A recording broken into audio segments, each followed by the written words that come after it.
We're off to a strong start tonight, and let's just keep it going. Let's talk about soil. And if you want to have a great garden this year, it all starts with your soil. The soil is the foundation of the garden. And here to teach us and give us some tips on how to manage our soil this year is Dr. David Franzen, Soil Specialist for NDSU. David? Okay, thanks, Tom. Yes. All right, so caring for your garden soil. So this is the best reference, and I think all of you have this. Did you get a copy of this? Tom, did they get a copy It was of this? it was posted on the internet for everybody to download. Okay. So evidently I'm the author of this now, which bothers me a little bit because it has Ron Smith's expertise splattered all through it, those of you that knew Ron. So Ron and I wrote this together a number of years ago when he was still working at NDSU and not talking about wine in the newspaper. And so once he's gone, then when we republish it, then they want me to put my name on it without Ron because he doesn't work for us anymore. But just so you know that if you see Ron, thank him for the publication because I still have loads of stuff that comes from his experience in it. So I can't talk about everything in this circular, but if you have some burning questions about something that's in it, related to the way you garden, feel free at the end. So this is what you need for a good garden soil. You need it to be firm enough that it supports plants. You can get a soil too fluffy, and the wind will blow things over. It rains and things fall over. It has to have the ability to hold water. With sand is good because of drainage, but too much sand is bad because there's too much drainage. But you do need good drainage.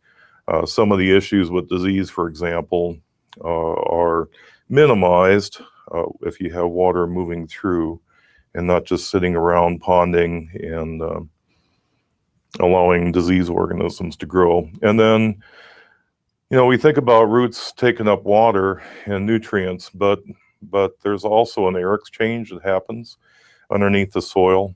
So saturated soil is bad for that reason too. There's no air in a saturated soil, so the drainage is important so that there's air in some of the pore space, and that allows the roots to breathe.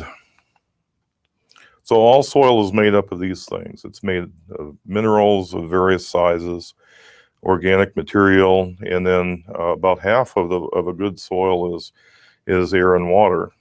Ideally, I guess, it depends on the plant, but around half of that pore space should be water and half of it is air.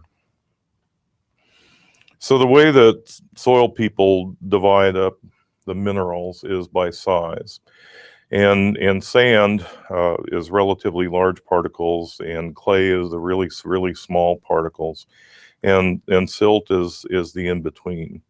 And we think about sand as being out on some white beach somewhere where a lot of quartz around, but in our environment, in our state, some of that sand-sized particles is quartz, but some of it are also other minerals that make our soils a little bit richer than they are in certain parts of the country. We have potassium feldspar, for example, that occurs in the sand fraction, and that contains, as the name goes, potassium.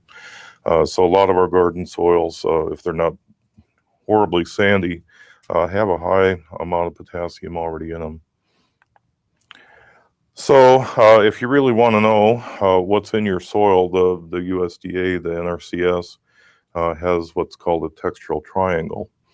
And it, depending on how much clay and how much silt and how much sand, we have names for these things. And one of the favorite crossword puzzle soils is a loam, for example. And I think a lot of people think that a loam is a third sand, third silt, third clay, but that's not right. If you go to the triangle, a soil that's a third is a clay loam, which is really kind of a tough soil to garden with. A loam is a really nice soil, excuse me.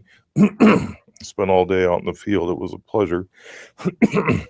A loam has more sand than you would think of, and and that really helps the drainage part of a loam. A loam is a very nice soil. The two textures probably that are easiest to garden in our area is a sandy loam if it's not too sandy, and a loam soil also. So these are forgiving. They're easy to work. You don't have to beat them to death in order to get them in shape to plant. And they have good water holding capacity, and they have good natural drainage. And so if you're out on some hill out by Valley City, or you're blessed with these nice soils. But many of our gardens outside of in our metropolitan areas, I mean, these poor people in Cass here, especially those in Fargo, we have to fight these clays all the time. But when you get outside of the major metropolitan areas, outside of Grand Forks and outside of Bismarck, a lot of the soils that are out there are loams and sometimes sandy loams when you get out to Dickinson. So outside of the mineral, the next important component of a garden, and something that nobody should ever overlook, is the organic component to it. The organic component are things that are, we lump a lot of things into what the soil test, if you get a soil test that says organic matter. And those are things that you can still kind of recognize what the residue is. Hey, that's a tomato stem or something. And then you have things that you can't recognize, but you know it's some kind of residue. And then you just have that dark material that's all changed and transformed. So all of those things are in that same pot called organic matter, and all are important. The minerals by themselves don't make a soil. Probably the best object lesson for that was when NASA brought soil back from the moon. They thought this is great. We'll send water up there, or somehow get water. Maybe it's down deep, and then we'll add it to this soil, and we can grow things up there, like on the Martian, the growing things. And so they added water to it, and it essentially made a brick, because there wasn't anything living in it ever. And so minerals by themselves don't make a soil. Soils are alive, and if they're not alive, they're not going to be very productive for you. You can pour all the fertilizer on you want, but it's never going to make as much as if there's actually things that are living in the soil. So a good soil is alive. There are a lot of things alive in it besides what you're planting in it, and those help you out. The requirement for nutrients is lower. The resistance to disease and pests is lower. So this is just a short list, and there are many more, and I think the circular has a nice list in them.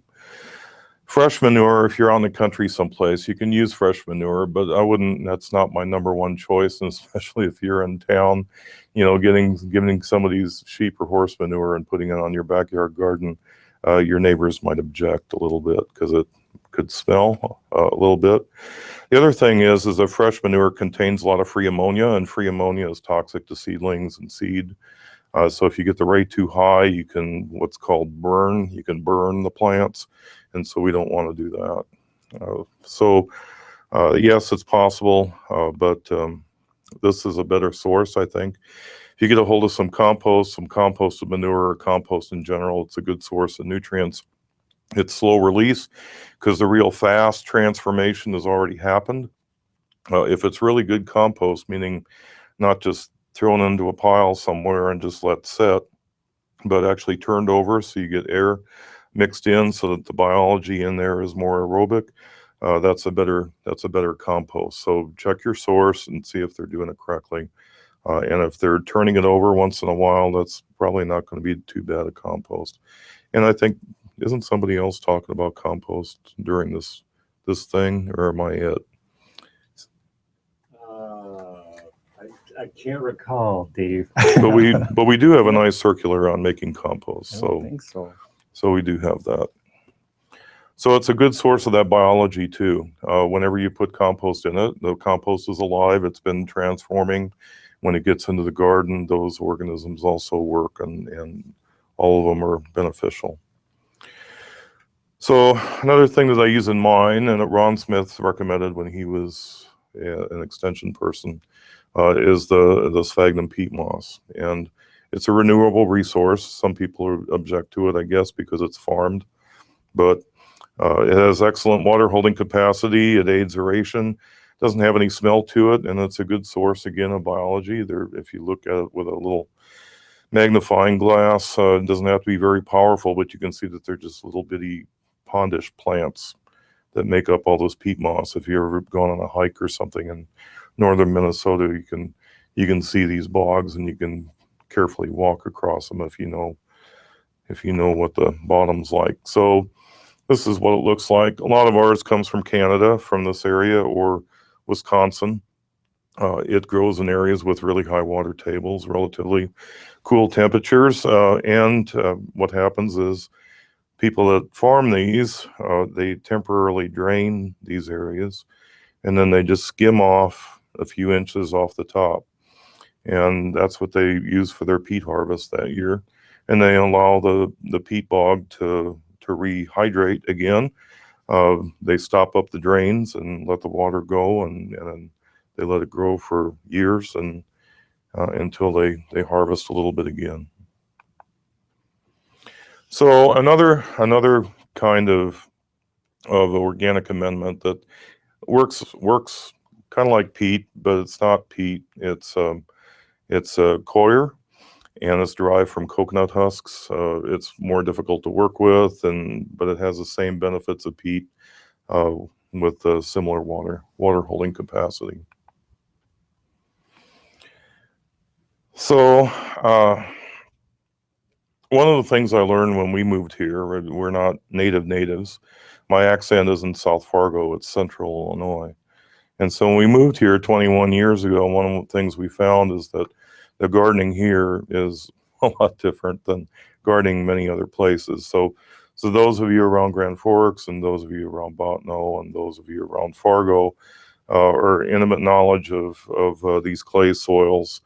And so one of the when it's really dry, these soils are nice because they bring up water from deep depths, and they're not particularly droughty. But if they're wet, then they're really horrible. They have huge drainage issues. I did some research not too long ago and found that the movement of water through these clays is about 1/3 of an inch downward per day. So that's why if we get a 1/2 inch of rain, that we have streets flooding in these areas. And of course, once they get wet, it takes forever to dry them out. So one of the things that we did after our first horrible attempt at trying to garden with these soils when we moved here is the raised bed approach. You can amend the soil, you raise them up so that the water will flow down, and you don't have to deal with that. One of the problems with these clay soils too is that if you work them when they're a little bit wet, they make these little things like tennis balls and baseballs. And then, you try to till them up again when it dries, and you just will give them names because you're going to see them all year. Ted over there is going to move from here to here, and Joey's going to move from here to here, but you're never going to break them up. If you try to hit them with a hoe, the hoe will come back and hit you in the head. So they're really kind of horrible. So this is what I would suggest for those of you that have some drainage issues, is these raised beds. And they don't have to be real fancy. These are kind of fancy, but they don't have to be fancy. All I have to do is be sturdy enough in order to hold the soil so it doesn't buckle and move out to the side. So here's a couple of examples. When we decided to do raised beds, my wife has bad knees. And so these are our raised beds. They're 30 inches tall, and you can just bend over and plant, and bend over and weed and do whatever you want. So we have 5 of these in our backyard right now, so we can rotate a little bit. But it helps out quite a little bit. We don't have the drainage issues that a lot of people do. So you can plant anything you want to in here. We planted our spinach, and this isn't this year. Ours is still on the ground. But we did plant spinach and lettuce last week in one of these. All right, so there's just another view. All right, so I think one of the things that's overdone in the garden is tilling it. One of the things that I talked about so far is the biology, and one of the really good things about a well-nourished and well, with a lot of peat or a lot of compost, is you get these little worms in it, and the worms are making the drainage, and they're eating the residue, and they're creating nutrients that are naturally available to the plants. And so, a lot of people worry about the earthworms and about chemicals, and they're killing the earthworms, and then they'll go out with a rototiller and they'll kill every last earthworm down to 12 inches with their rototiller, going back and forth. The greatest enemy to worms is tillage by far. If you go out in the field, out in the field, wherever you are, and go to a farmer that that is no-till, for example, and he's been no-till for a long time, 10, 20, 30, there's some out here around beach that are 40 years no-till, and just put a spade in it, and it'll come up and it'll just be full of worms. Then you go across the road to a farmer that is conventional till every year, uses a chisel plow, or goes down 8-10 inches, goes across the field 2-3 times. You're hard pressed to find one just right across the road.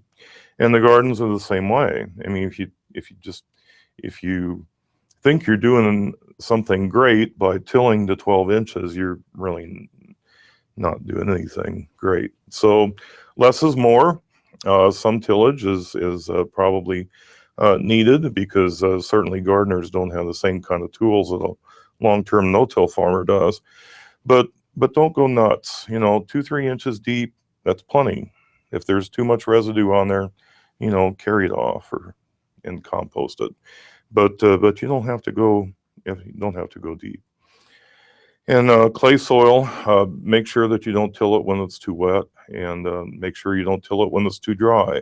I'm not exactly sure when that is. Maybe 2 o'clock. Maybe you should till it at 2 o'clock. It's a 2 o'clock garden. But don't get in a hurry. And don't wait too long, because if you wait and you do it when it's too wet, you have clods. And if you do it when that should be a D. When it's too dry, I suppose you're going to cry if you have clods. So you're going to have clods. So shallow tillage is better than deep. And if you do have the clayed soils, and you're going to till it, I would recommend doing it in the fall. Because one of the things that our clay soil has is the shrink and swell characteristics. That's why basements are so expensive around here, because they have to be about 3 times thicker than they are anywhere else, because of the shrinking and swelling. So the freezing, thawing, wetting, drying over the winter time, it really loosens us up. Before you go in and till these kind of soils, or any soil around here in the springtime, go out and just when it's a little dryish, and just reach down with your hand and just see how friable a lot of these soils are without any tillage at all. All right, so lastly, do I have time for this? If you make it quick, Pete. Okay. It's good. But they have this, right? Do they have this presentation or not? They have that publication, but we can make this whole presentation available if you'd like to. Yeah, I think there might be questions. We found that peppers grow in New Mexico really well for a reason, and it's because they like heat. They love heat, especially in the root system. And so my wife stumbled on this, and I made her a couple. And we have pepper trees every year. We replace the soil every year, but we have peppers that are 4 or 5 feet tall, and grow to so tall that the bamboo stakes won't even hold them. So this is what they look like, all made together. It's just one of these tubs that you get at one of the big box stores with the top cut out, has a drainage hole on the side. right at the junction where the top that I'll show you here in a minute meets the place for the water. So it has a little fill tube, that white tube sticking up. That's how you fill it, but it's a self-watering container. So you get a tub, you cut the top out, you cut a little angle on this PVC pipe, and you stick it in, and then you drill a whole bunch of holes into the top that you cut out, and then you just wire with these little wire things you get in the baggies, and with some bigger PVC pipe. And so that's what that looks, and it sets right down there, and you drill a hole for drainage in the bottom, and then the soil goes on top, and you fill it with water up on top. So peppers love them. Tomatoes, but if you want peppers, man, we get hundreds of peppers off these things. So this is my soil mix, and I got the soil mix from Ron Smith, so it's not my big idea, but it's Ron's big idea, and it's worked for me in these high clay soils. I use a third volume of high clay soil. I use a third volume of Kids Play sand, a third volume of sphagnum peat moss, and then the peat moss rots over the years, and so you need to replenish it every year or two, and then mix it thoroughly before you're planting the first time, because you don't want a layer of clay and a layer of sand, and so it takes a little bit of elbow grease to get it all mixed up the first time, and then you're set. All right, so why don't we do questions? Okay, let's do some questions. You talked about this a little bit, but is it a good idea to rototill a garden every year, or does that hurt the organic matter? Well, if you have to look at what you're seeding, for one thing. You have to consider how you're going to plant it. I mean, people with bigger gardens sometimes have these little one-row planters, or their planter behind it. So if the residue is going to give a problem with that build up, then rototilling is probably a good idea. If you're just a home, if you have small gardens and you're planting things by hand, then the residue isn't your enemy anymore, and so you can leave some, and that's fine. But however you do it, except for the very first time, say if you were going to make your soil and you had to mix that whole thing, then of course you'd have to rototill deep. But then after that, then the top couple inches is enough. What do you think about no-till gardening? That's becoming more popular now. Well, I'm a huge no-till fan. So if it's possible for somebody to do that, then I think that would be a great thing. And the reason is because of that biological component. Because especially if you have to rototill deeper than a couple inches, then a lot of that biology you just destroy, and you kind of back to square one again. So if you can avoid, no-till could even mean rototilling the top couple inches, because then you still have the biology underneath there. I think it could be. Okay, you're pretty liberal on your no-till. Well, I am, because I've low-till or high-till. Well, I consider that what farmers call one-pass seeding. I see. And I see the same benefits in a one-pass seeding farm that I do in a purist no-till farm. So the biology that you're mixing up in the top couple inches is not destroyed. Yeah, we're gonna have to have a talk one year about no-till gardening and how people plant using their pizza cutter to make their row in that soil. It's kind of interesting. Yeah, you bet. Dave, do you have a comment about cover crop use in a home garden? Yeah, let me see. Cover crop use, home garden, would that be a good thing or not? If you had soils that had wetness, let's say, then a cover crop after some of the early crops would help dry that out naturally without having to put some pipes and pumps and things like that in it. If you're in some kind of raised bed situation, then I don't think that's necessary at all. Or if the drainage in the plot of land is good anyway, I don't see where that would be all that helpful. How helpful is lime in the garden? Yeah, so So let me see. Contrary to popular beliefs, is a wide range of acidity or basicity or pH in the state. That from following the Missouri River north-south through Bismarck up through Renville County, Mohall, that area is pretty acid. Lots of acid soils out that way.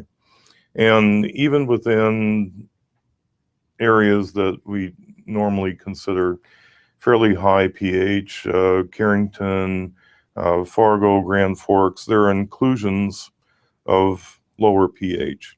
And the more intensely we garden and the more intensely we fertilize, either organically with anything containing natural ammonia or with ammoniated synthetic fertilizers, it doesn't matter. Chemistry is the same. The net result of that is acidity. And so if you have pHs over 7, you would never lime. If you have pHs under 7, I think I wouldn't get too excited about it until it got close to 6. But when it started getting close to 6 or certainly below, then it's time to apply some lime. So you really need to have a soil test done to find out what your pH is. Yeah, you really do. The soil test is very important for figuring that out. It's a cheap test to do. How often should we get our soil tested? I think once every 4 years, certainly. Yeah, I think once every 4 years. And that's just for the phosphorus, potassium, those kind of things. If you're going to have a big patch of sweet corn, for example, or a big patch of tomatoes someplace, then I think before those crops, a nitrogen test to give you some kind of clue with that. You don't want to go into a nitrogen deficient system with either one of those. And you certainly don't want to put nitrogen on if the levels are already high, especially in tomatoes. You get this big viney thing that maybe flowers and maybe doesn't. How about, do you have a comment about the use of gypsum in gardens? Yeah, so we do have some soils in the state that have a sodium problem. There are a number of different areas around the state. Leonard, down around the Maple River, down in Lamar County, up in the very northwest in Bowman, or not Bowman, but Burke and Divide counties up in there. And then lots of little inclusions everywhere else. And these truly are 2 o'clock soils, because when you have sodium dominating the system, it's either too dry or too wet, and maybe you got 2 minutes during the season where it's just right. And so if you have some drainage, and it doesn't work without the drainage, but if you have some drainage and you can till this stuff in, some gypsum will help to replace the sodium and improve the soil. But if you really don't have sodium, then the gypsum itself, for the purported tilth benefits, I haven't seen it. I've done some testing out here. I just don't get it. How about, you had a nice recipe there for your pepper planters. Would that work for any type of container gardening? 1/3 peat moss, 1/3 clay sand, 1/3 topsoil? Yeah, so with those, I probably put that in the wrong place. So that third mix, I use those for the raised beds. Okay. For the self-watering containers, I go out to my local store and I get the Miracle-Gro garden potting soil mix. That's the best. No, the garden soil, not the potting soil. It's potting soil is a little bit too loose for it. I use the garden soil. Okay, Dave. So like every time you give a talk about your peppers, people freak out about it and they love it. So when are you ever going to publish a paper about how to grow peppers in North Dakota? Well, it's the first request I've ever had. You are the guru of pepper. I'm serious. I have you at events before, and people would talk to you for hours after your presentation, trying to tap your wisdom. So again, we have to just reinforce. I'm getting the comments here again tonight. People want to know about this pepper technique you got going on. So I'm just gonna keep banging on you just until you Well, finally. I'll have 31 sites from here to Montana. When you this got year, nothing else to do. So maybe I'll be bored one day. There you go. Let's put it together. I think you got a public there just whetting their appetite. Just can't wait for peppers. Does anybody in Fargo have any questions for us? Okay. Any other questions about soil before we move on? Okay, seeing none. Thank you, Dave, very much for the presentation. We enjoyed it. You're welcome. Thank you.